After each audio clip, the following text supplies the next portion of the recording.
हारिस रऊफ जो है वो बाउंड्री के पास खड़े हुए थे, इंडियन फैंस की जानिब से जो है वो उनको उनके अगेंस्ट हुटिंग की जा रही थी, सब कुछ किया जा रहा था, तो उन्होंने सिर्फ ये इशारा किया कि 6-0, और उसके बाद उन्होंने जहाज़ का यूं करके इशारा किया। तो उसके ऊपर भी बढ़े गए, देखें जी हारिस रऊफ देखो साढ़े ना की करता पे, देखें इसने ये देखें ये जहाज़ का इशारा क्यों किया। मेरे भाई जहाज़ और फौज जो है ना वो सबसे पहले आप लोग लेकर आए थे मैदान के, जब पाकिस्तान और इंडिया का पहला मैच हुआ था।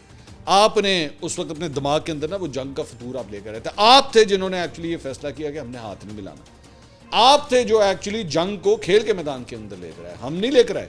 ना हमने कोई ऐसी बात की, ना हमने कोई ऐसी कोई बात हुई, ना हमारे मीडिया के अंदर, ना हमारे सियासतदानों की तरफ से, किसी की तरफ से कोई ऐसी बात नहीं हुई कि जनाब हमने जो है ना इसको एक प्रोटेस्ट करना है और हमने, जबकि एग्रेसर्स आप लोग हैं, पाकिस्तान की सरजमीन के ऊपर हमला करने वाले आप लोग हैं। मैं तो उस वक्त भी कहता था कि हमें करना चाहिए था सब कुछ, हमें इनिशिएट, हमें कह देना, पहले अनाउंस कर देना चाहिए था, हम जाओ हम लोग इंडियंस के साथ हाथ नहीं मिलाएंगे।